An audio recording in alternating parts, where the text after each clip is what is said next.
Morning. I'd like to welcome everybody to the December 7th Baldwin County Commission meeting. Today we have our invocation is going to be done by Pastor Ryan Reiser with Summerdale Assembly of God. You can come up here, sir, and give us our invocation. And if y'all would, please stand, remove all hats. Father, as we begin this meeting this morning, we pause for a moment to remember those who 80 years ago today gave their life in military service. We thank you today, Father, for your love and goodness to us.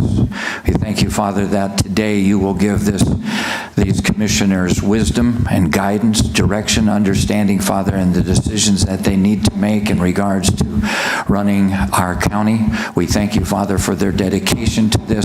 Lord, we thank you today for our military personnel. We ask that you would be with them throughout the world today, as well as our police officers, our sheriff's department. Lord, watch over them, keep them in the hollow of your hand today.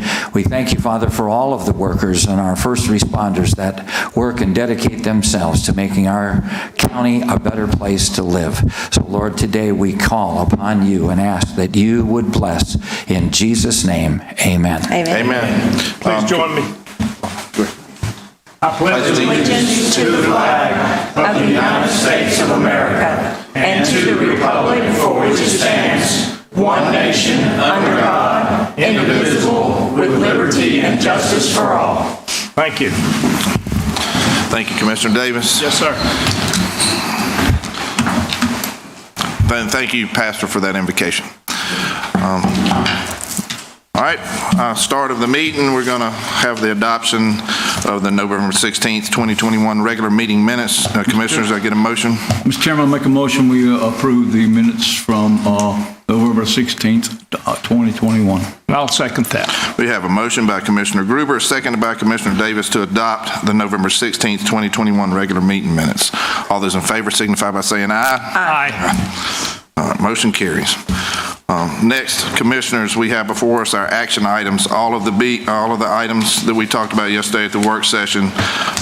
As we mentioned, we have some replacement items. Item B85, BA5, BE8, BQ9, BR3, BR4, and BR5. Those are replacement items.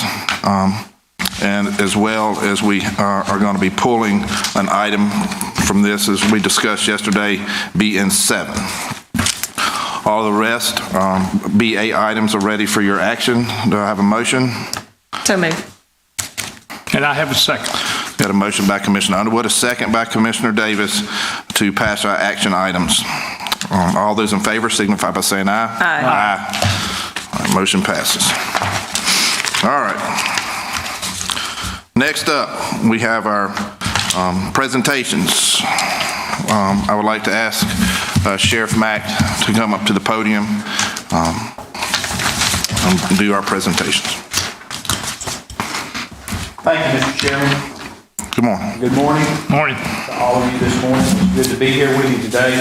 I appreciate the opportunity to come to you today and recognize a total of 7 individuals this morning who will be presenting their Lifesaver Awards. These are 3 different incidences that have occurred recently within Baldwin County.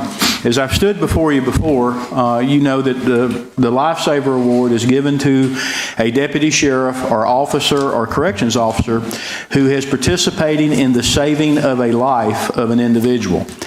As in the ones that we have presented this before this year, all 3 of these, all but one of these instances actually involved an overdose of some type of an opioid or drug. These particular officers were instrumental in providing the initial first aid, CPR, defibrillator deployment, and which ultimately led to the life-saving measures that were conducted on these. So I will go through these very quickly and let you know that I do appreciate the opportunity, because not only do we recognize these people today for the saving of a human life, but we also want to emphasize to the public how serious of a situation this is in our county with the opioid epidemic. and to caution the public in this, and to be mindful that if they do know of anybody that does have an addiction problem, a substance abuse problem, particularly as it relates to these serious drugs, to reach out to law enforcement, to health departments, to our emergency medical staff, to any counseling that they can reach out to try to get these people some help, because this is a very, very dangerous drug that we are having to deal with today. I would like at this time for Deputy Anthony Keel to please join me at the podium.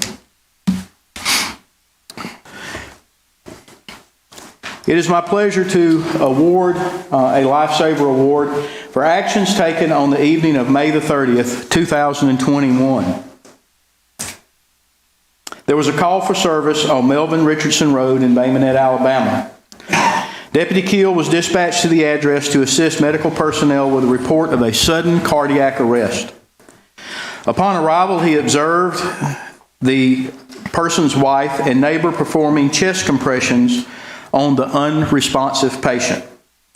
Deputy Keel took charge, quickly deployed his automated external defibrillator, and began CPR.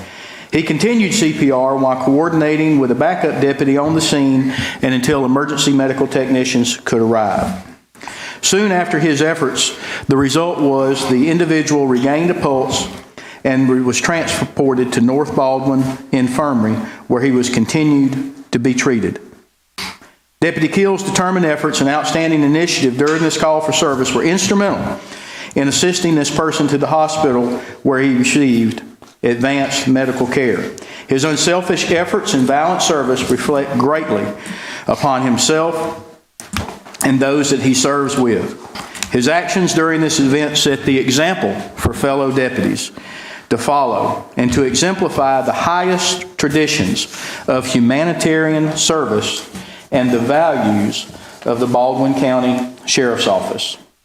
Please join me in congratulating Deputy Keel.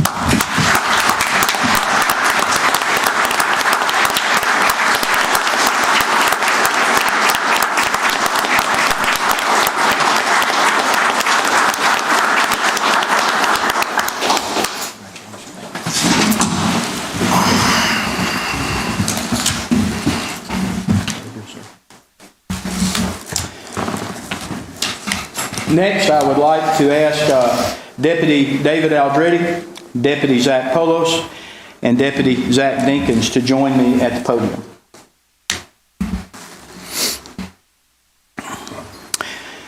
These three individual deputies are recognized in receiving the Lifesaver Award for actions taken on August the 19th, 2021. Deputies were dispatched to an overdose call on Nolte Creek Drive. Multiple deputies had arrived prior to medical personnel being dispatched to the area. What was very unique on this particular situation is not only one, but two individuals were found to have overdosed. It appeared that both were suffering from either a heroin or opioid type overdose. Deputy Polos rushed to retrieve an automatic external defibrillator, the AED, and doses of Narcan were administered. One individual's eyes were partially open. She was purple in color, was not breathing, and did not have a pulse.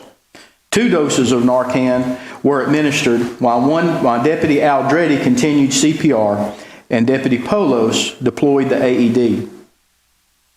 One subject began breathing and regained a pulse. After several minutes, she regained consciousness and was alert. Polos then went to assist the other deputies. The other individual was unconscious and had a very faint pulse with shallow breaths. They administered 2 doses of Narcan to him and placed him in a recovery position. This individual as well regained consciousness and within moments became alert to function on his own. When medical personnel arrived, they were able to load the individuals up and transport them to the hospital. Due to the quick and persistent actions of Deputy Aldretti, Dinkins, and Polos, they brought these individuals back to life through the deployment of Narcan and the use of the AED. For their efforts in saving these 2 lives, they are awarded the Lifesaver Award. Please congratulate them as well.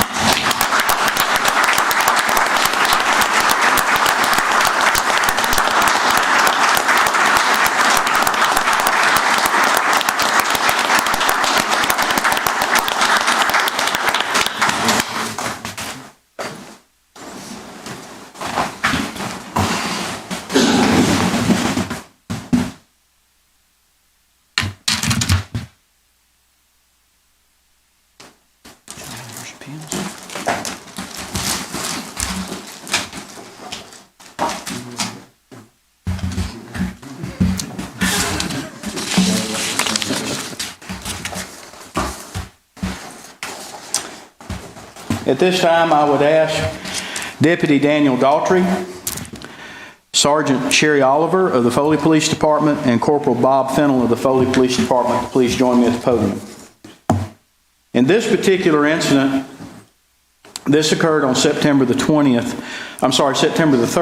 2021. This was a joint incident, and the reason that we have the two Foley police officers here today is this was a deployment that was actually given to one of our deputies who had been exposed to fentanyl.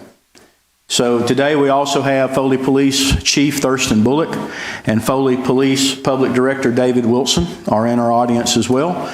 And they have come today to help us in assisting honoring these two Foley police officers along with our deputy.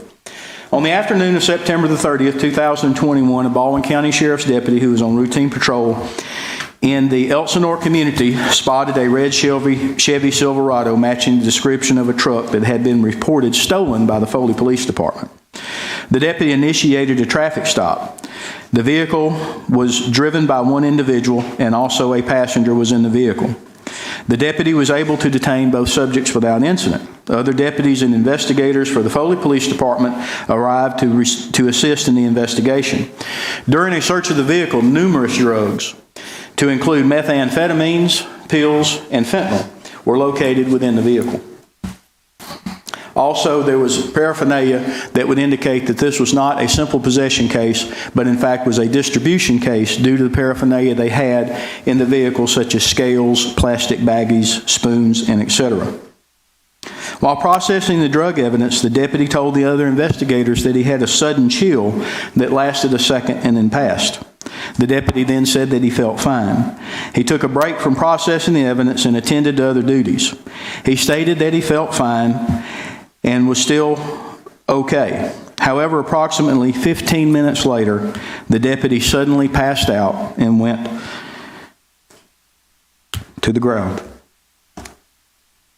School Resource Deputy Daniel Daughtry was on the scene, ran to his vehicle, and grabbed a Narcan nasal spray.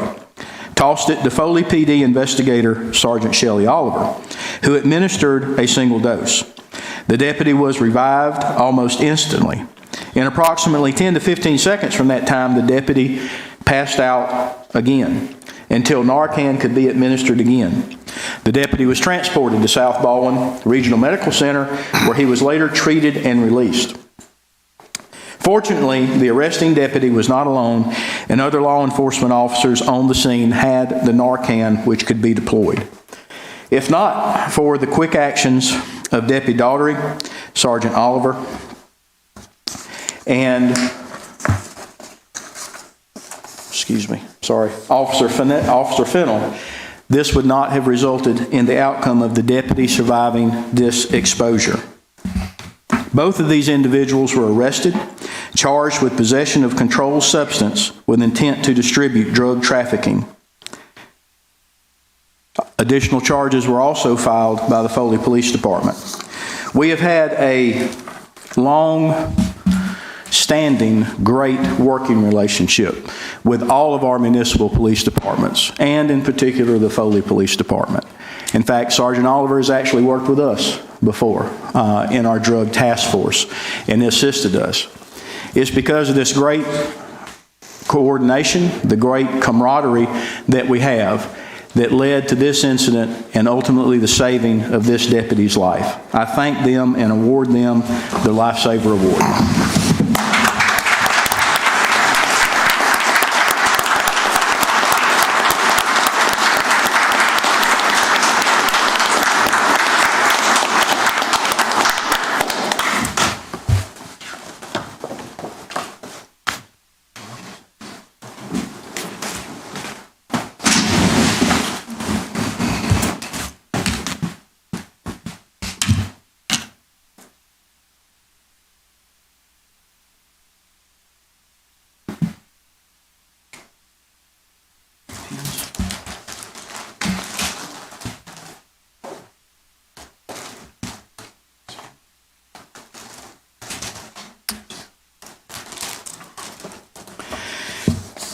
Commissioners, that concludes the awards of Lifesaver. However, I would like to before I give it back to you, I wanted to recognize we've had several individuals that have recently been promoted within your sheriff's office. And at this time, I'm just either going to ask those individuals to stand, or if they're already standing, just to raise their hand and be recognized. Promoted to the new Communications Director for the Baldwin County Sheriff's Office Communications Center, which is located at Baldwin County EMA, Ms. Mandy Scott.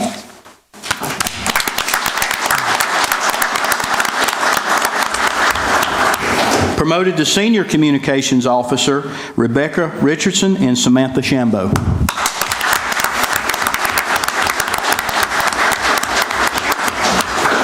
Promoted to Finance Manager of Community Corrections, Ms. Celia McCauley.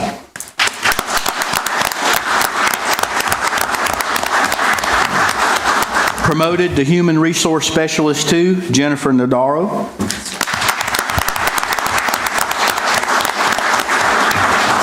Promoted to Maintenance Engineer 2, Kenneth Van Mateer.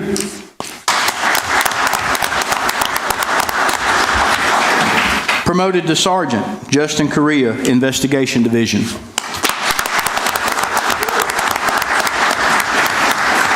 Promoted to Sergeant, Correction Security, Charles Fry. Promoted to Corporal, Colin Cutright, Uniform Services Division.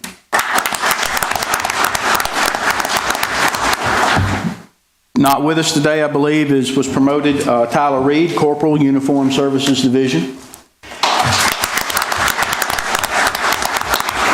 Jim Boros, promoted to Corporal, Coastal Enforcement Division.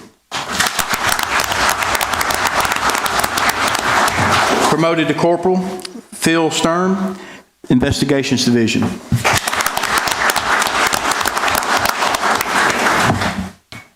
Promoted to Corporal, Kizzy Sanders, Correction Center. Promoted to Corporal, Security Division of the Correction Center, Mason Waters. And promoted to Corporal Richard Bowden, Docket Corrections Division. Mr. Chairman, that concludes our awards and recognitions from the Sheriff's Office. Thank you, Sheriff. Commissioners, do y'all have anything you would like to add? Sheriff, thank you so very much for giving these awards out.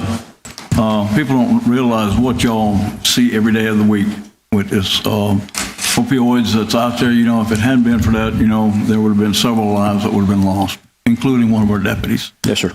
And I appreciate, you know, y'all taking a front run on making sure that our deputies are equipped with this drug so that they can administer it to these folks.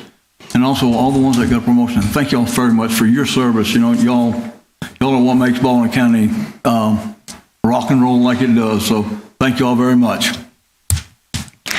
Thank you, Sheriff. It's just always an honor to be here with all of the police officers and the sheriff deputies that are in the room with us. And it makes me just be so proud to be a Baldwin County commissioner with knowing how people view Baldwin County. I was recently on a trip and I was coming back through Birmingham and I stopped at an establishment and there was a gentleman there who we got into a conversation and he said, you know, where are you from? And I said, Baldwin County. And he said, well, I'm a 30-year police officer and I won't say what town because I might single him out, might figure out who he is. But he said, you guys, that's the promised land down there. And I said, promised land? I never thought about that, you know. I said, I know Commissioner Davis refers to Baldwin County as paradise. I said, but he says, no. He said, y'all are the promised land. He says, as a 30-year police officer in the Birmingham area, he said, you guys back your police and you just have good support down there. And you know what? That's true. Like you said, there's good relationships with the sheriff's department and the municipalities, and I'm so thankful for that. And like I've said this sitting up here before, I know there's danger out there. I know there's bad things happening, but I still feel safe in Baldwin County, and it's mostly due to what you guys are here to do. So thank you. And thank you for, like I said before, I wasn't aware of all these things that go on with the drug addictions and things like that. And I think it's so important to bring attention to this so that people who aren't aware or not closely connected with that can see how dangerous that is, and to hear about the one deputy being, having that happen to him, how that it's so dangerous for you guys as law enforcement officers to even have to deal with some of the things that you have to deal with. So I really appreciate bringing the attention to this in this open public meeting, and I hope that there'll be some, I guess, people will see this from time to time. I know some people tell me they watch this sometimes, and I'm like, you must be really bored. But I think this is one of those times when they watch this that they'll be informed about some interesting things that they need to be aware of. And so I really appreciate you bringing this before us today and giving us the opportunity to be here. Thank you.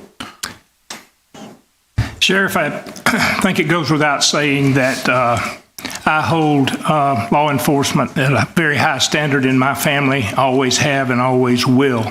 But I want the people that do watch this and the general public to recognize that people that are in blue or brown are out there to protect everybody.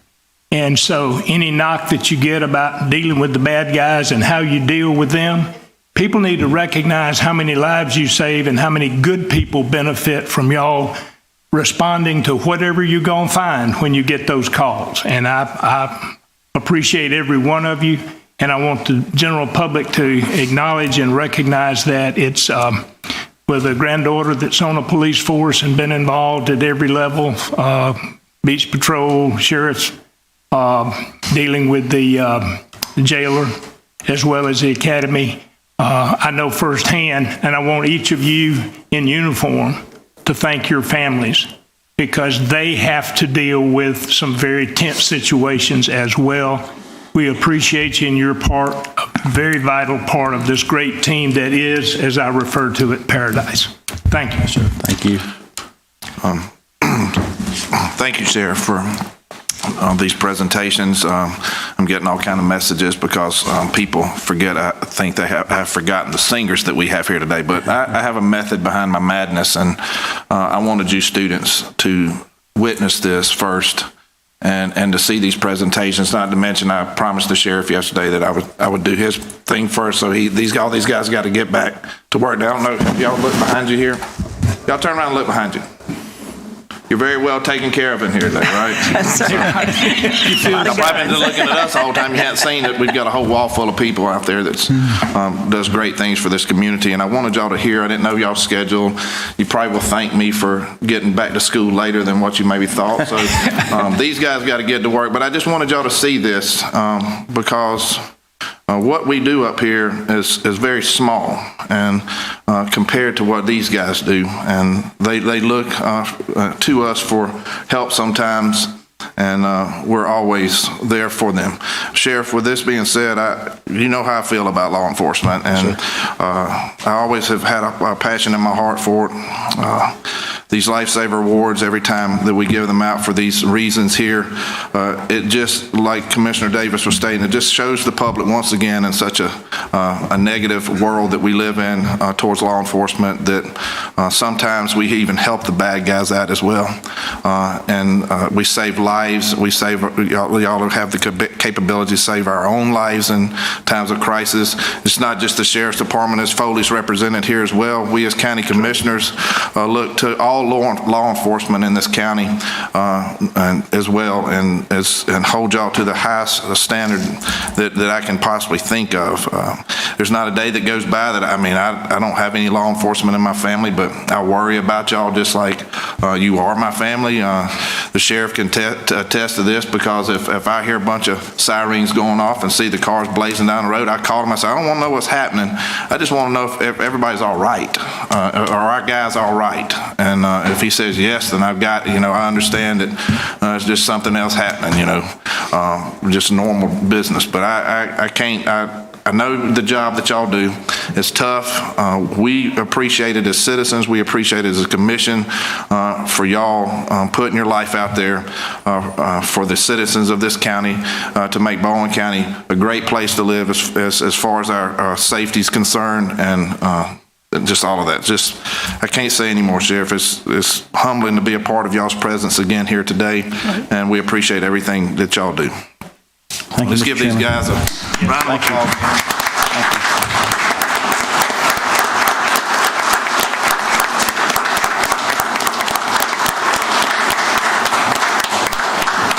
Now, Sheriff, if any of your guys don't have to go hit the road, if they want to hear some Christmas cheer to get them in the spirit, I'm going to invite this choir to come up here and sing for us here in just a minute. So, Yes, sir. Thank you. yes, sir. Thank you, Sheriff. I did not forget about y'all, like I said. So at this time now, y'all want to get ready to sing your Christmas carols while these guys exit the building? Oh, we can let them exit the building and then y'all can sing, however y'all want to do it.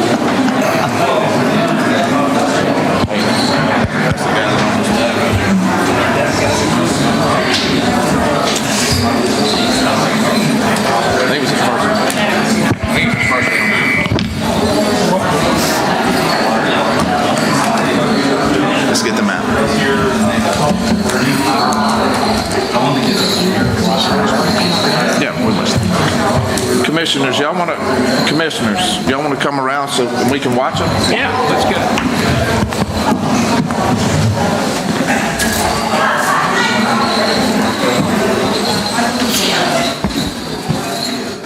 Yeah, so we don't want to scare you. We're going to actually come around and sit out here and watch y'all sing for us, okay?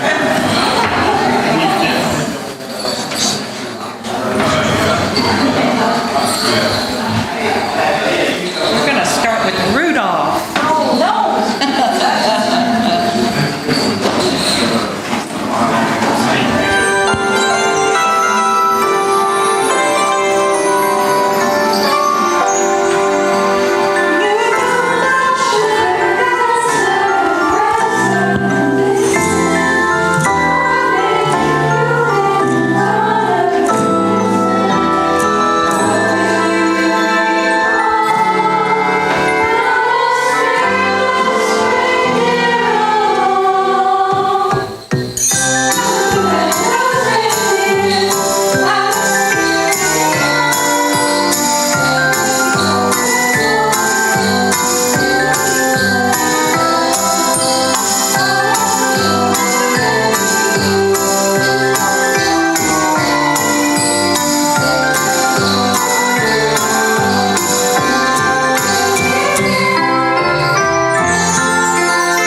Thank y'all.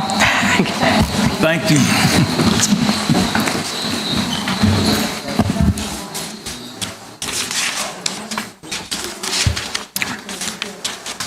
I'm going to get to tell them thank you.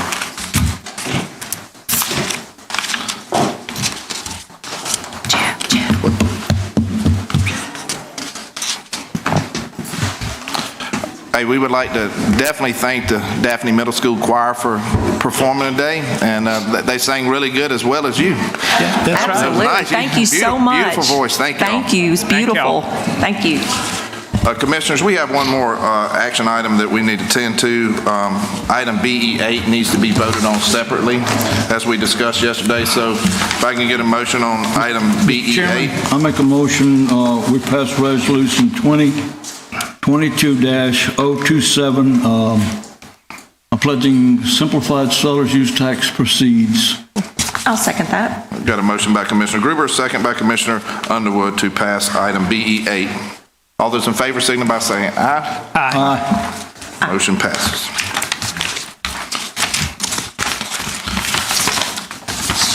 Mr. Lawson, we are ready for you.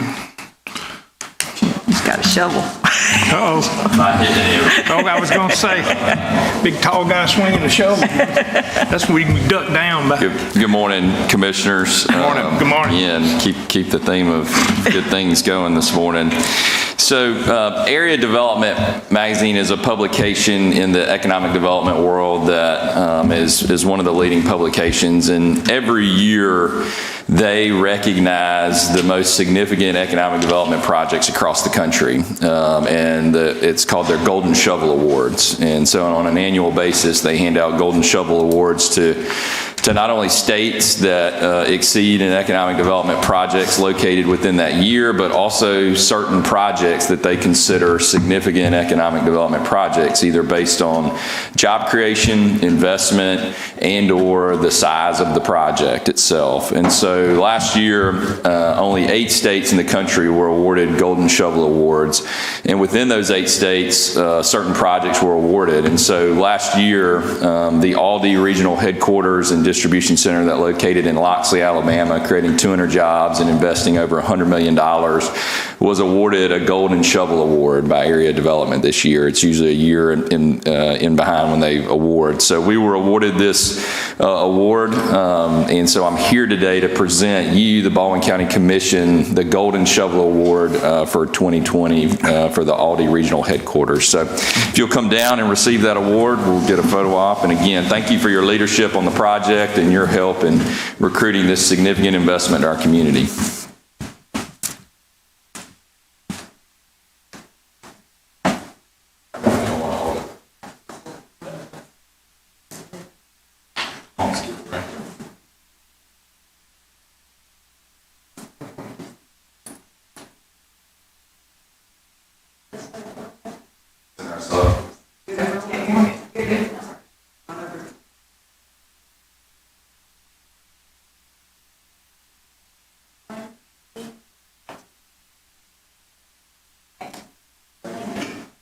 Congratulations. I have to stand for it, so wherever y'all fight over where to live, you can put it there.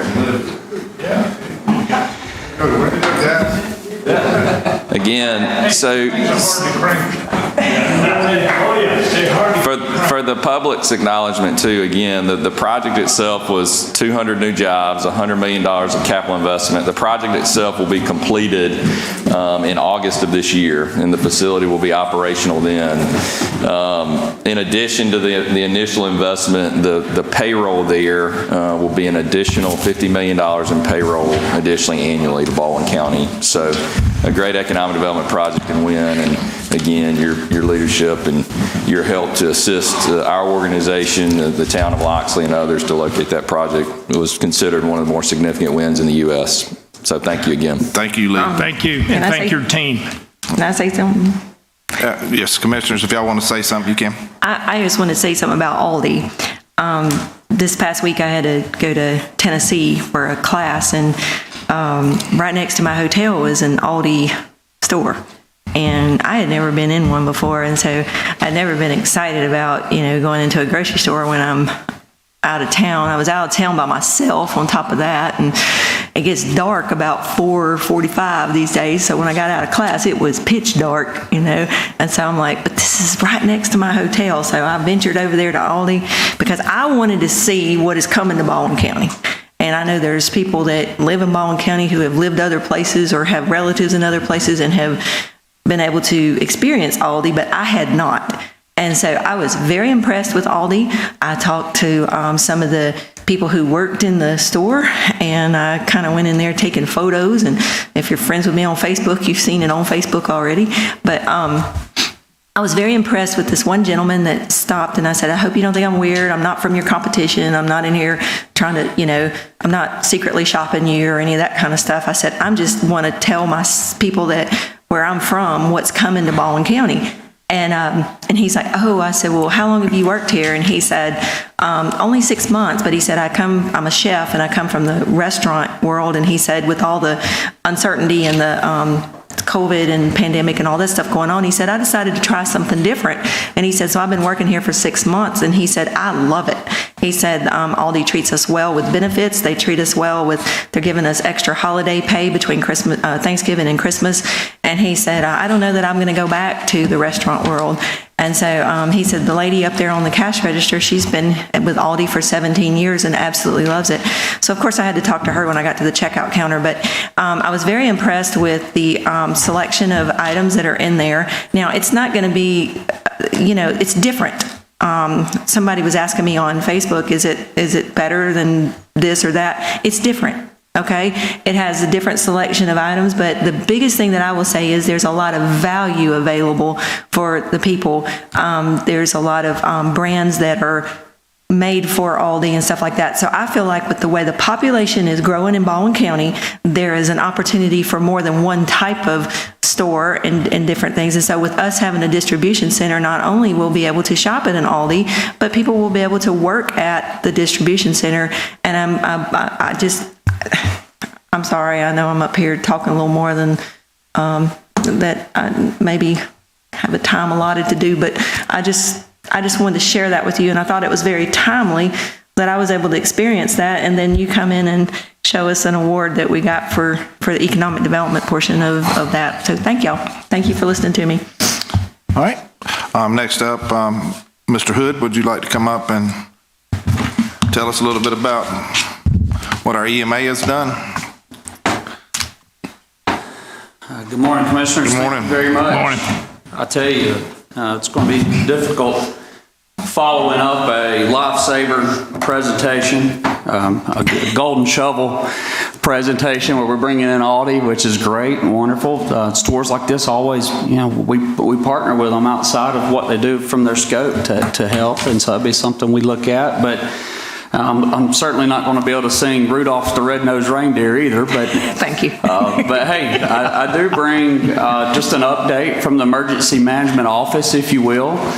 In talking with each and every person in the office this past year, I think it's important for everyone to understand that every single person that works for the Emergency Management Agency, they care about what they do in a way to where they live their life to help and serve others.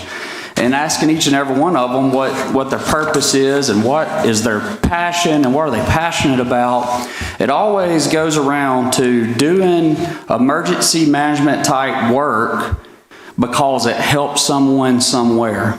And over the last 2 years, this crew has done an incredible job at not only helping individuals, but the community, the county commission, and of course, this all comes with a partnership from each and every single county department, the agencies that are within the county, and it just simply, the things that are done here cannot be done or portrayed in a way that it can fully be grasped without me mentioning the partnership and relationship it takes to excel in what we do. So I just want to tell everyone that may be watching that emergency management, the scope of emergency management and what we do and how we do it is extremely important, and it takes a full partnership from all of our municipalities, our county departments to pull off disaster response, planning, and preparedness on top of mitigation. So it's not a presentation without me asking and saying for the individuals that may be viewing this or may not know, we do have alertbaldwin.com. So if you live here in the county and have not subscribed to our emergency alert notification system here in Baldwin County, we've had it about 2 years, going on 3, and it's alertbaldwin.com, very simple registration process. And what is important about this is that you get local alerts. You get information from local resources, not someone that is from outside Baldwin County. We want to point you back to information from here, and it's extremely important that you go to alertbaldwin.com and register. On our update, there's a few areas that we're going to cover, and I'm going to do this in a way to where it's timely, but it also gives you information that you can look at, understand, review, speak on. Please just, if there's any questions too, or reach out to our office, let us know. We'll elaborate a little further. So commissioners, obviously, we talk about this frequently. However, with the community, anyone that may have questions, we would love to expand further, especially for anyone that is willing to volunteer and help with any of our nonprofit organizations. We'd love to get you plugged in and get you fulfilling a purpose in this community that certainly makes a difference. But I'm going to cover the vision, mission, the preparedness, response, recovery, mitigation, and just provide a quick summary. And so what we have here for the first time is a year-end review annual report. And within organization, within business, within government, sometimes you have to look at what you do and determine, well, what is it that measures success? What is it that makes this a successful project? What is it that we are doing so that when we know how to ask for resources, we can understand why we are asking for resources when we have needs.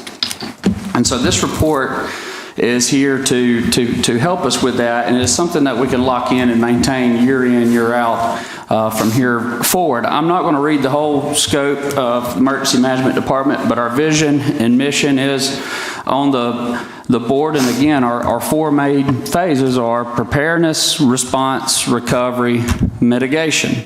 Obviously, there are state and federal requirements that we have to follow in terms of training and in terms of reporting, and we follow all of that, but again, our vision and mission is displayed on the screen.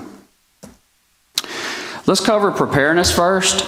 I think it's important to talk about what we do to prepare for everything that may happen within Baldwin County.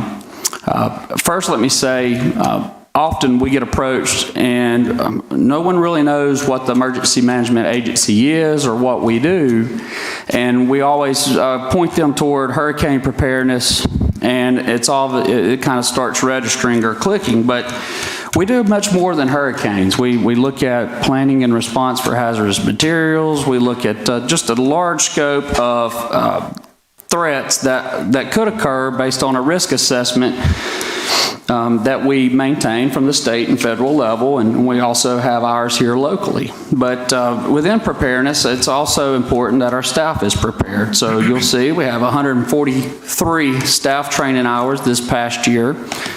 We held 18 different training and exercise events where was able to reach 500 participants. And when I mean participants, we're talking about internal stakeholders, our first responders, anyone that would contribute to emergency response in our community. This also includes individuals like your public works, utilities, the whole run. We also had 53 outreach events where we were able to get just over 10,000 people. So those are your community-related events. If you've seen us in the community, handing out connection information as far as Alert Baldwin goes, or talking about different shelters, evacuation, whatever the case may be, that is an outreach event. There was just over 10,000 people that we touched there. And also we maintain social media. We have a Facebook account. We also have a Twitter account, and we have over 18,000 followers. And on Twitter, we have about 7,000 followers, and we're just seeing those numbers grow. And as far as a county government department, our page is the most followed page right now in the county. So we're able to, just in a quick push of a button, reach a very small percentage based on our population, but for the individuals that use those resources, we're able to connect with them instantly through live feeds and text or social media type post. Our EMA and our EOC is extremely active, more than what one would know. We've had around 400 visitors. We do sign in, maintain accountability. It is a secure facility, so there's a little process there, but within our facility, we've had 400 visitors, 11 different plans written, reviewed, maintained, and we've held 43 non-COVID-19 meetings with over 900 participants. Even during the pandemic, we still had business to take care of, understanding the pandemic is not the only thing going on in Baldwin County. And so we've managed both of those disaster responses in a way of understanding what we're dealing with, getting a way to work with what we have, with the resources that we have in the best way that we can, but continue to move forward in what we do for our organization. And Everbridge is our Alert Baldwin platform, and some may find it interesting right now that we have just over 14,000 followers in 2 years. Our goal on that number is to get up to about 70,000, 75,000 followers within the next year or two.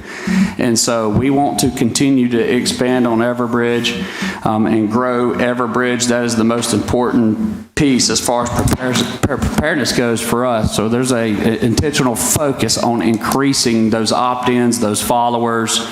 And here just recently with the rip currents and dealing with our beaches, we've deployed the AL Beaches opt-in so that visitors have a way to receive a daily beach report. So that was a partnership with Fort Morgan, Gulf Shores, Orange Beach.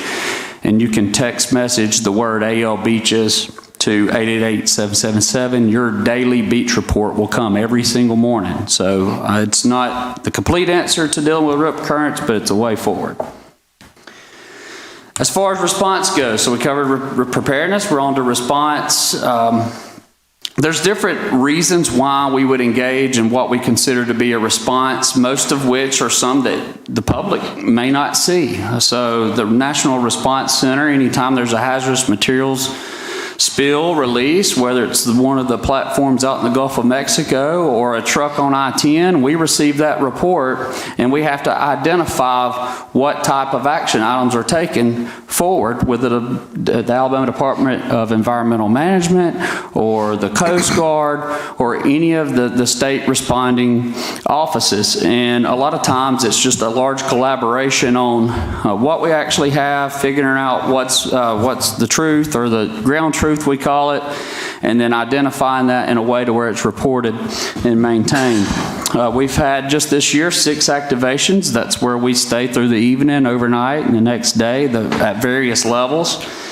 We've had 9 severe weather events, totaling $720,908 in damages. And moving into FY22, I want you to know that our threshold is going to increase from almost $800,000 to $950,000 because of our census data and our population. Each person each resident lives here, basically FEMA, there's a dollar amount that's assigned to each person based on the census. And so for us to make it through 2 steps it takes to get federal assistance, state federal assistance is we got to get to the $950,000 threshold, and then the state as a whole, that number's increased, and so that's going to be at or just over $9 million now, where it was at 8. So because of the growth, because of the population, the number it takes to check the boxes to attempt to get those resources now has increased. And so I think that's important. That's an outreach effort that next year we're going to be driving. That's a much larger number. And, one EF3 tornado that goes 6 miles probably will not reach that threshold, but obviously the damage will be there and we will have to deal with that as a county. So that's a possibility. I just want to make sure we know this and that we can prepare accordingly to our threats that we have in our community. We've had and maintained and dealt with over 10 declarations, 79 COVID-19 related meetings, and for those that don't know, every Wednesday at the beginning of the pandemic and throughout, every Wednesday we would meet with all the local healthcare professionals on one phone call, and as the cases increased and we had our hospitals seeing an increase in what they were processing as far as COVID-related treatments, we would increase our meetings. So we would meet Monday, Wednesday, Friday. Obviously, with the 3 spikes we experienced, as we would have the spike, we would increase our meetings. As those spikes, as our cases drop, we would lessen the meetings. We still maintain that visibility and the connection with our local medical community, and we are monitoring what we consider to be COVID-19 and the multiple variants. But I will say that there are vaccines, there are different ways to maintain safety within your home, within your community, and we just want everyone to do what's best for them. And if there's any resources that may be needed or any questions that may need to be asked, we certainly don't manage vaccines. We don't administer vaccines. We don't, we're not the hospitals, but what we do is get everybody together so we can collaborate and understand on a level to where what we need as far as a county to deal with whatever we're dealing with now or what we may deal with in the future.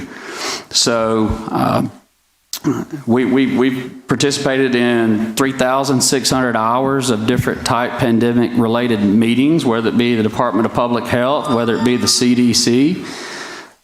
When they offer opportunity for local government like ourselves to participate, we're there. We listen to what they have to say. If there's anything that needs to be pushed to the community, we get that out as well.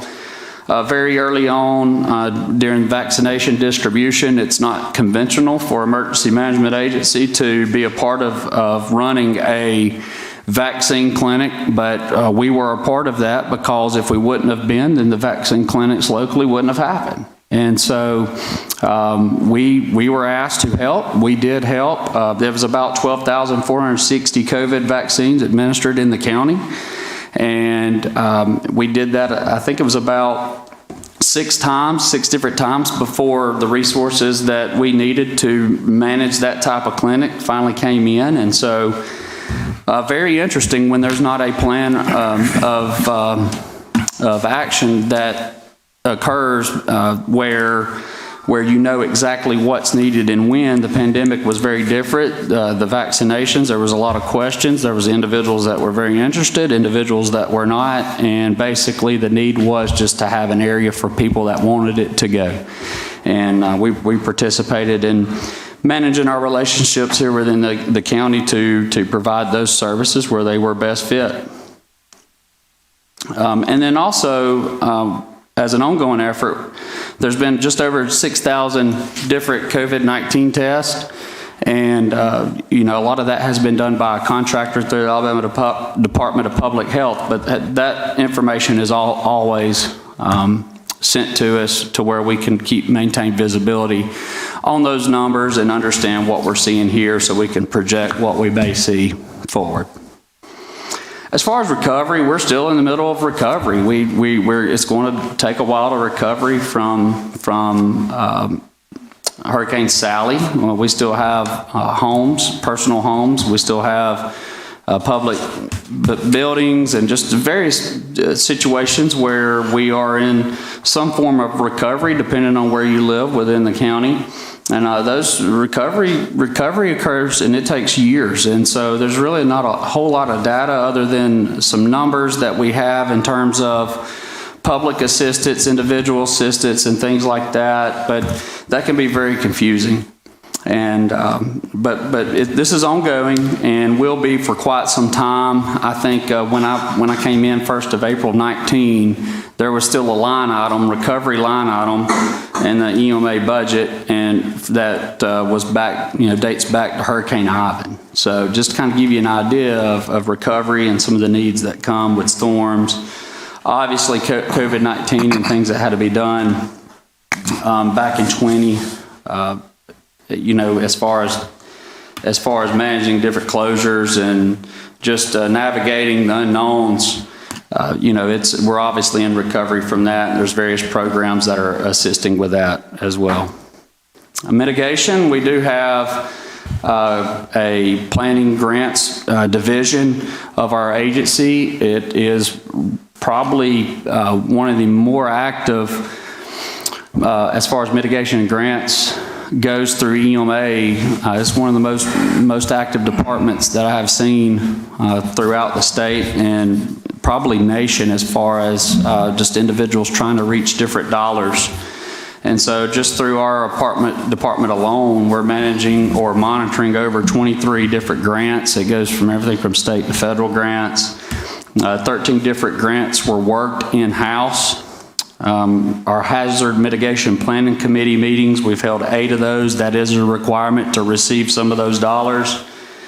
And we have also successfully finished, even on top of everything going on, we have finished the revision of our mitigation plan. So that's a huge deal for us. It's also a requirement in order to receive dollars. So although all this is going on, we're still holding our ground and doing what we have to do that makes us successful. Out of all the grants, I thought it was very interesting that there were 36 totaling, and not all of them are complete, but a lot of them have been started, most of which have been obligated, and it's about $1 million, and that's huge. The staff that I have working this is sometimes 2 people, and that's significant, especially for some of our partners throughout the county. We've had 122 different meetings where there's 2,700 participants, 300 different volunteer hours when it comes to different type responses, but also we hold events every Wednesday, first Wednesday with emergency responders, different training events that we host within the EMA. And a lot of times we can't simply do that without volunteers. So that next number you see is a separate from like the response side. So that's about 2,200 different volunteer hours where somebody stepped out and said, hey, we'll help you check people in. We'll get their signature. We'll take their signature up. We just want to be plugged in and help. How can we help? And I just can't thank them enough. But total, we've had 327 total hours of training community-wide, whether we facilitate it, we're a part of it, whatever the case may be, and participated, revised, and developed 11 different total plans. And in closing, I just have a little message in there to where it says thank you for all the support. Obviously, we couldn't do all this. It all begins at the top, being that when we ask for resources that we're allowed to do and trusted to manage the resources that we have as we see fit for our county, and without the support and dedication you have and confidence you have in the Emergency Management Agency and our facility, the Emergency Operations Center and Robert Snell and what we need to do, we just simply wouldn't be able to do it. So it's the first and main part, and we are very grateful for that. So saying that's the year-end review in a very summarized form, but at least the highlights we're able to get out the door and for someone to see, review, and understand. Thanks, Zach. Thank you. Commissioners, do y'all have anything you want to say? Just thank you, Zach, and your crew for, all that they did. I know it was hectic during the pandemic, and also on top of that with Sally. And then on top of that, with all the other stuff that's going on, with the federal government and everything else, with these grants and everything, it's been a crazy 2 years. And y'all are doing a fantastic job, and we appreciate, the hard work that y'all put into it. I know, you had some folks that just left you, and they went on to better places, and they're going to have a fantastic career. But I know you got some big shoes to fill, and I know you're going to work on that very hard, because yourself, we can't wait till hurricane season to bring somebody in and try to get them all up to date. It's very important that we have our folks on staff ready for just about anything. And in Baldwin County, it's just about anything, So thank you so very much for what y'all do. Yes, sir. Thank you, Zach. I appreciate it. There is a lot to what you guys do, and I appreciate you being able to present that to us. Thank you. Yes, ma'am. Zach, I think it goes without saying that all of us appreciate not only what you do, but what you anticipate having to do, because in your business, it's about what's next. So thank you for all you do, and please convey to your team that all of us recognize that we're only as good as from the top to the bottom, and I'm not sure we're the top. I think you department heads are the top personally, but that's just my opinion. But please convey to all your people how much we appreciate them being ready and knowing what to do next. Appreciate it, Zach. Thank you for the great report. I can't think of a time, and I mean, I'm sure a lot has happened in the county's history, but for 3 new commissioners to be here during this quadrennium and experience what we've experienced for the last couple of years and to handle it the way we handle it in partnership with your office and what we do is just, and everybody that works for the county in regards to responding to the hurricanes, the pandemic stuff pandemic's brand new to everybody. So we handled it very well, and in coordination with your office, I think we did a real good job at handling it. So much to where other people wanted to know how we were doing things that wasn't from here. So good job. Thank you for that report, and appreciate all the work that y'all do. Yes, sir. Thank you.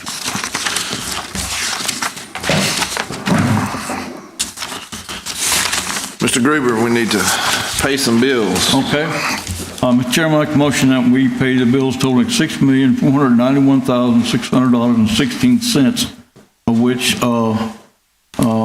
if there's any question to be pulled, I don't think there's any. I don't think anybody has any. And of this amount, $2,131,771.14 is payable to the Baldwin County Board of Education. And then also there's $155,175.57 payable to the Gulf Shores Board of Education for their portion of the sales and use tax. Commissioners, we have a motion before us to pay the bills. Second. You got a motion by Commissioner Gruber to pay the bills, a second by Commissioner Underwood. Any discussion? All those in favor signify by saying aye. Aye. Motion passes. Next is item EA2 is just a regular notification of interim payments approved by clerk treasurer as allowed under policy 8.1. We'll move to our commissioner requests. Any commissioner requests? No commissioner requests? Jeff, I do have, I talked with Wayne and Cayenne for us to be able to move forward on what I refer to as rolling stock and being able to not only manage it, but anticipate where we need as big a county as many people as we have, the sort of rolling stock that we need. Cayenne, could you share with us something that's coming down the pipe that should help with this area? Yes, sir, absolutely. So we are in the process of converting the fixed asset portion of Tyler Munis product. And in that product, we have the availability to keep up with maintenance and other items related to our fixed assets, which is in reference to the vehicles that Commissioner Davis is speaking of. So we hope to have that. We've started that at 10-1. We hope to have that in production and out to all of the departments within the next 6 months, of which then they would have instructions on how to keep up with all of that information. And we would be able to run reports based on the information in the system tied to POs and invoices and all, so that if there were any questions about mileage or maintenance of vehicles, there would be some oversight for that. Thank you, Cayenne. I think it's significant that part of what we're doing is trying to modernize the bureaucracy, and then being able to give each of our department heads the sort of information they need to make good decisions. And it also enables us to have being able to look into the future and see what we might need 1, 2, 3 years down the road in terms of rolling stock. Because as big as this county is and as many people as we've got moving around that have to move around, we need to have a good, clean system to do that. So I I want to commend Wayne and Cayenne for moving this forward. And I thought it was something that the entire commission needed to hear about. Thank you. Thank you. All right. That's great. That's We me. got addenda item HA1 is as it relations to discussion item FA2, as we discussed yesterday, with the appointment of the board member to the Alabama State Veterans Memorial Cemetery. At this time, item HA1 is something that we need to take action on as far as appointing Commissioner Gruber to this board. I make a motion that we appoint Commissioner Gruber to this board. And I'll proudly second that. We got a motion by Commissioner Underwood and a second by Commissioner Davis to approve item HA1, which will appoint Commissioner Gruber to the Alabama State Veterans Memorial Cemetery at Spanish Forks Foundation's board. Thank you all. Wayne, do we have administrative report? Yes, sir, we don't. Okay. County Attorney? No report, Mr. Chairman, but there is one item for executive session, so when we get to that, just kick it back to me. Okay. Next up, I know that we have some people here that want to speak on behalf of a highway item that we have that we discussed yesterday. It's actually going to relate to item B and 10, which is the maintenance of field road. Do we have people signed up to speak, Wayne? Yes, sir. Okay. First, we have, let's see, backfield. Yes, sir. Yes, sir. If you don't mind, just step up here to the podium. And if you don't mind, pull that microphone down to where it'll reach you so we can hear what you have to say. Okay. We are here in concern of the deeds that were supposed to be submitted by Mr. Baldwin to get a right-of-way to his property. We are in no objection of him getting the right-of-way to his property, but not in the area that was provided for him to do so. And we ask in consideration of that he move it down. And it's a pathway there that he can utilize to go straight into his property. Any other conflicts, we was concerned about the construction that was moved from the property. We are concerned about when it be replaced, the mailbox, gas tank, the electric pole, and the grass that was removed.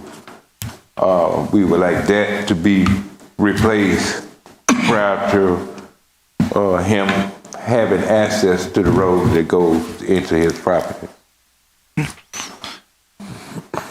Joey, do you want to talk on that point? I'm going to ask my highway engineer to come up here. Maybe he can help us out with what you just, your worries. So if you look at the map, the section in green is the section we're talking about. That there's a little white square just to the right of the green line. That is the old home place that I think a lot of the community is concerned about. So when I was talking with the family outside, I told them that Chad has already kind of verbally agreed to kind of use the right of way, but move that access road or driveway to his property over to far away from the home place as possible. They still weren't completely satisfied with that. What they are wanting to do is obviously remove the work that the county's already done, which we've already said we were going to do that. But they want to negotiate with Chad to basically get another easement into his property. And there's a lot of hoops we have to jump through with that. And of course, that's going to be an agreement between the family and Chad to get this easement further away from the old home place. The county's wouldn't be involved in that. There'd be a private easement that would be between the family and him, and of course the deed would have to be drawn up and signed by the heirs of the property. And I'd explained that to the family out there earlier. And I hadn't had a chance to talk to Chad about that, so I don't know his feelings about it, to be honest. So, and Chad, I mean, you're welcome to speak on it as well, but that would be something between the family members and Chad, and then, but obviously Chad's got a public easement going to his property now, so. Did you have anything else you wanted to add? My niece might have a few things. Okay. I want to say. Who's next, Wayne? Next, we have Chad Baldwin. Okay, do you want to just go in the order? Yes, sir. Yes, sir. So we have Chad Baldwin, then we have Ms. Fields next. Okay. That's all we have signed up. All right. Good afternoon. Good morning, Mr. Bolden. How are you doing? Morning. The property in concern about, it was, if you look at the map in 1920, the subdivision map, this property was on there. It's going to be property 7, John Yates. I'm going to pass it around to the family. And this property, John Yates, had a road going in 1920. And since then, that road has been taken out. I understand the family concern on Havenstein. Back in 1972, Miss Catherine Fields, she dedicated a deed to Mr. John Yates to get it back to this property. And this deed I have in 1972 gives the county the right of way. Now, I have no problem with what they talked about this morning. The problem I have is that how long it's going to take, because this 1920 heirs that has to sign off for me to move that right of way. All right, right now this is a county right of way, and the county, I got a permit, you have to sign that the county, if they don't want the county to put the road in, which I want the county to put the road in to maintain the road, and the county, that way if it drained or doesn't flood right, the county be responsible. What the lease agreement is going to say that I'm responsible, or the family's responsible. So that's why I was asking the county to put the roadway in 2019. So this has been an ongoing process. I have no problem with the right-of-way as it is. I'll put the right-of-way in myself, and I'll go far as I can to the left. But the lease agreement that I got states that it's still going out the same right-of-way. It just won't be county maintained. And that's why I want the family to realize that once the right-of-way goes in, the county has no maintenance of this right-of-way. If the county put it in, they have to maintain it. So that's my whole agreement. So if the court side, the county commission side not to maintain the portion, I'll sign the agreement and I'll put the road in. First to the west side I can, is the right of way. That's been. Mr. Bolden, I had a question about the deed and access. How did I don't know, tell me who Greenfield, their great grandma. she deeded it to who? She deeded it to the county. She deeded it to the county in 1972. Okay. That's a copy of 1971. 71, okay. All right. Great. I mean, that's our grandmama, Miss Catherine Richard Fields, and that's So grandmama. So Catherine Fields in 1971 deeded the right-of-way to the county. So this is a legal binding paper here. Has been a county right-of-way since 1971, and I've talked with the family some. The work that you have seen done there is actually in the county right-of-way. It's not on anybody's personal property, and the work that has already been done is on county right-of-way property. And so when Joey Nunley says that they're going to work on taking all that back out, that's what we talked about, taking it all back out. As far as moving the utility poles and stuff like that, that's not the county, so that would have to come from each individual utility company, such as Alabama Power, North Baldwin Utilities, when it comes to the water meter and all that stuff. So all that will be taken care of. But Mr. Baldwin, do you have anything? The utility pole has been moved already. The water meter has been moved. Now, on this right-of-way, they water meters, if you look at the right-of-way, I got pictures. The water meter was in the right-of-way. Now, my water meter got to come the same exact way. So I would actually tap into the same water meter. So they got to put that water meter back, because other than that, I wouldn't be able to get water back into my property. Well, the one thing about the water meter was, if I'm not mistaken, the road work would have covered the water meter. So I got pictures of that too. So. And I'll show you. The last thing we want to do is put pavement over pipe. So, right. But you can do it. If you're going to do it by yourself, you can do it. Well, but then the issue is, like I talked about yesterday, in 5 years from now, I don't know who's going to get that air property back there, and they're going to have to have access to that same property too. Okay, so if we cover that right away, and we cover that water meter up, whoever, it could be any one of those air, they're going to have the same issue I got right now. they got to get water and everything make it to that property. So we don't want to cover up the So once you get back into the development of your road, you're going to have to talk to North Baldwin Utilities about the water meter. North Baldwin Utilities is going to come straight down the right of way. North Baldwin Utilities not going to run water. Well, that would be between you and the North Baldwin Utilities, not the county commission, though. No, it won't be, but they have to use the right of way because they can't come across private property and put me on water. Okay. Do you have anything else you want to add, Mr. Baldwin? Ms. Fields, you want to come up?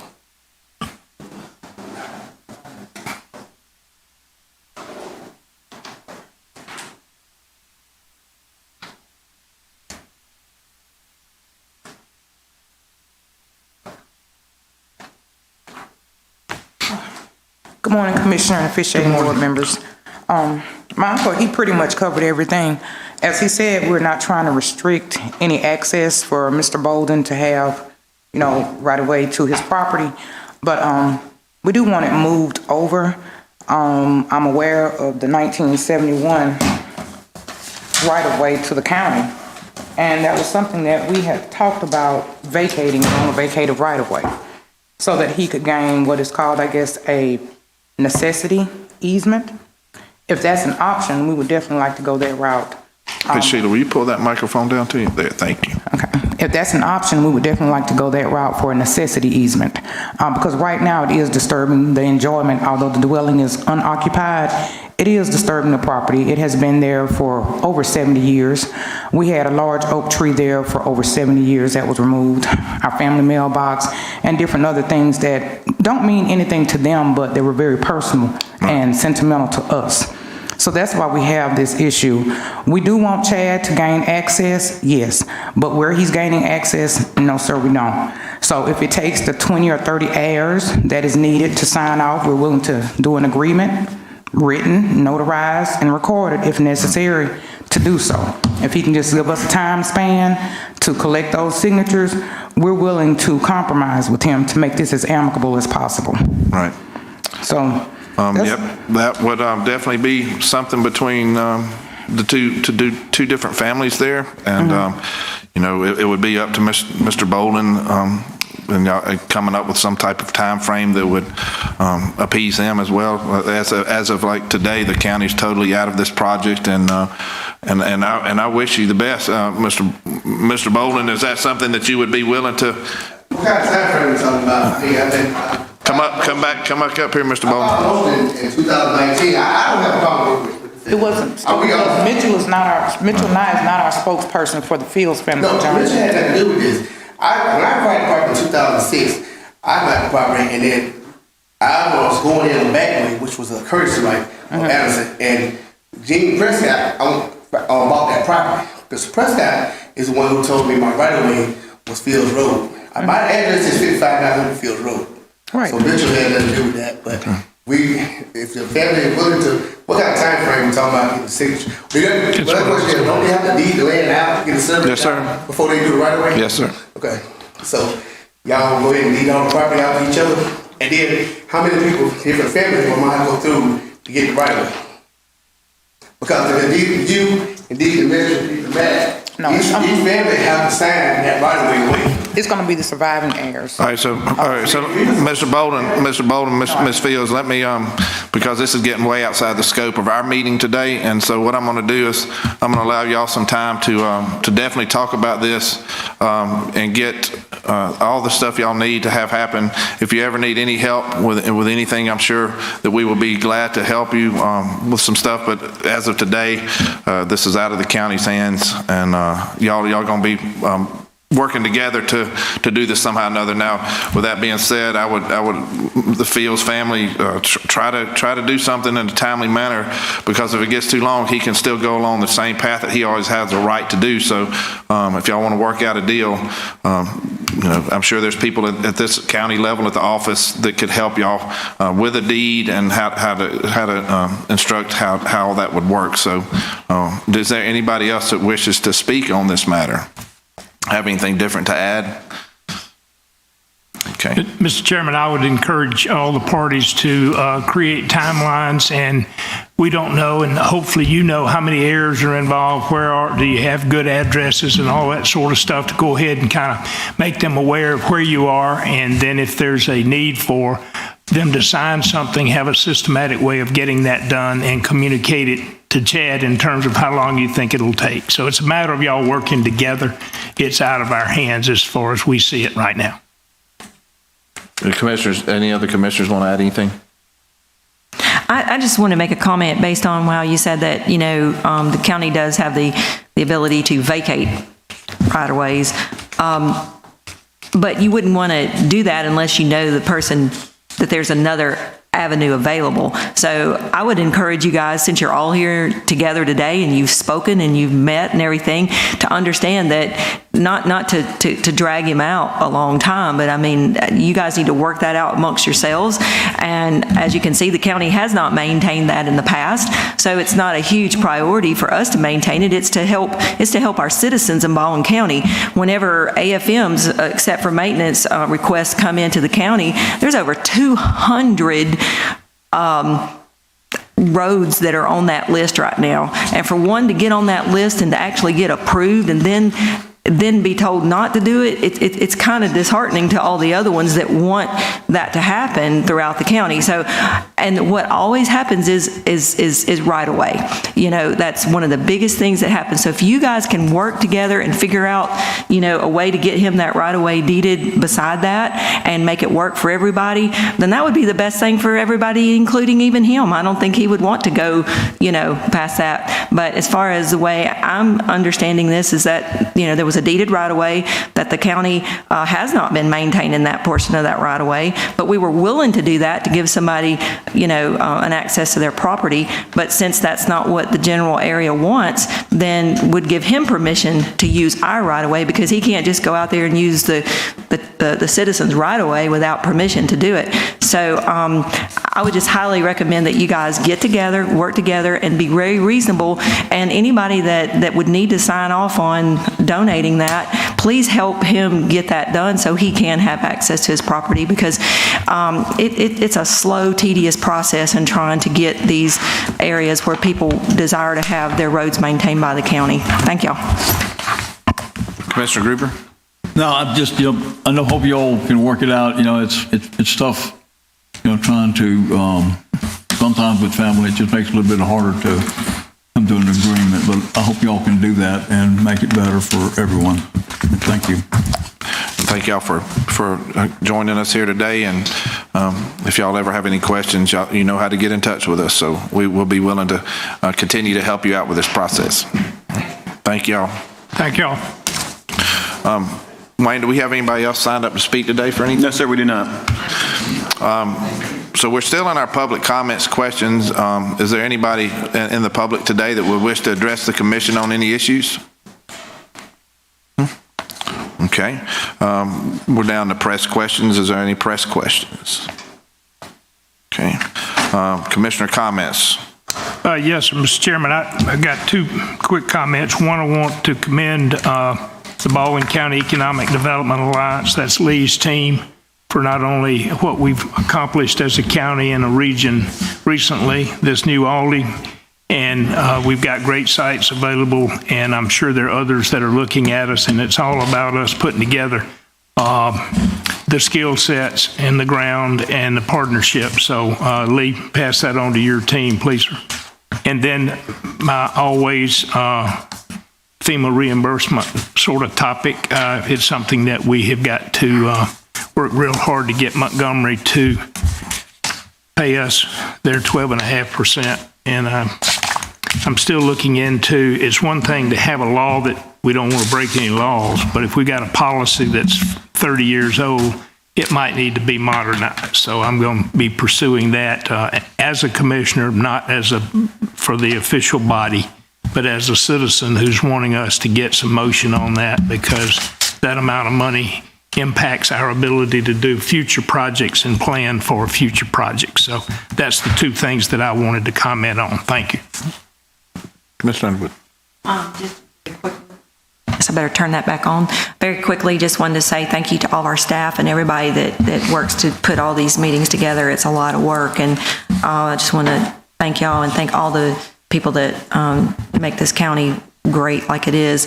And just, I love this time of year. It's the Christmas season, and we've got a lot of events coming up. So I just want to encourage everybody to look at the calendars and come out to the different parades and different events. And the county's got, I know it's Christmas at Bicentennial's coming up.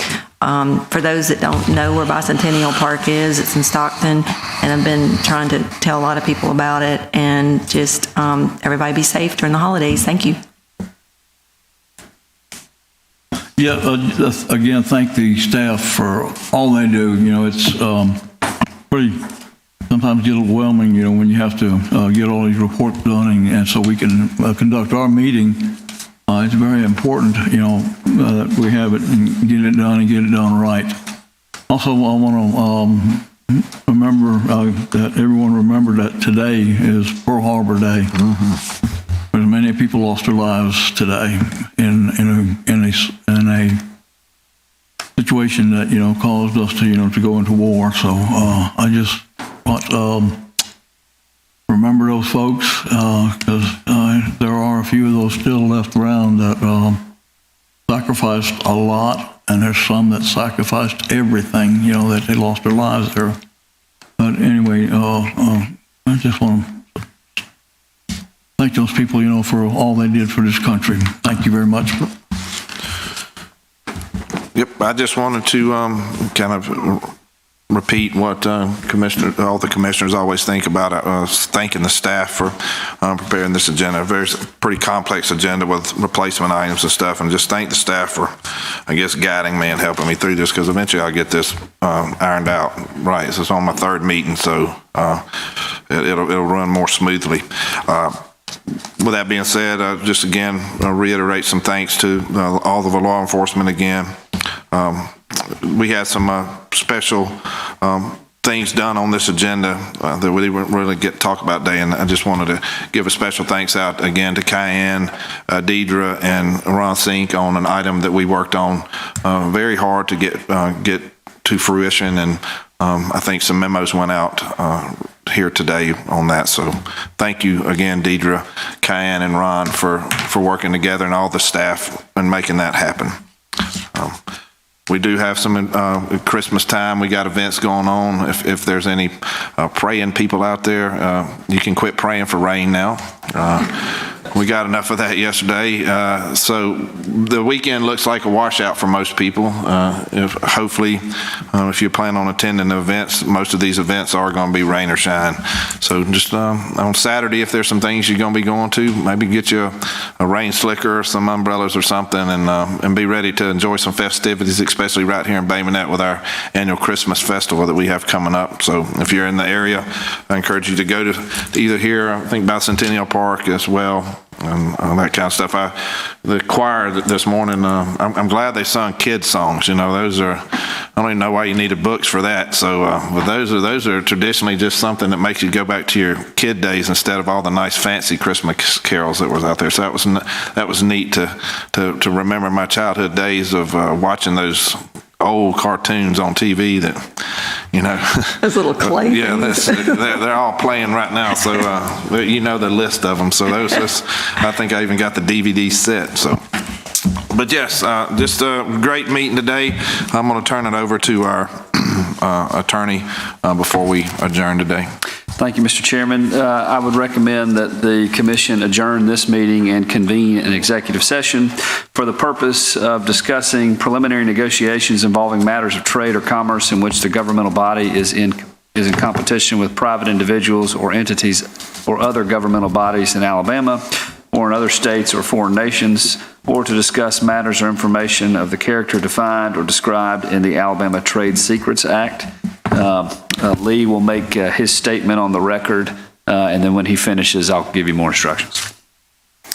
Thanks, Brad. Commissioners, for the record, my name is Lee Lawson, again, President of the Baldwin County Economic Development Alliance. Been involved in the recruitment effort, and I hereby make the oral declaration that I have personal knowledge that the discussion may involve matters or information of the character defined or described in the Alabama Trade Secrets Act, and that the discussions would have a detrimental effect upon the competitive position of the Baldwin County Commission in those negotiations, or upon the location, retention, expansion, or upgrading of a business entity in Baldwin County in the area served by the Commission, if disclosed outside of executive session, would reveal information protected by the Alabama Trade Secrets Act. Thank you, Lee. And so there'll be a motion, a second, and a vote, and then after the vote, Mr. Chairman, if you'll announce that we will not reconvene. Commissioners, you've heard our attorney's advice. Do I have a motion? Yes, I make a motion. Yes, I make a motion that we do as we've been recommended by our legal staff. Got a motion by Commissioner Davis? Second. Got a second by Commissioner Underwood to go into an executive session. All those in favor signify by saying aye. Aye. And we will not, we will adjourn the meeting to, as of now and not reconvene.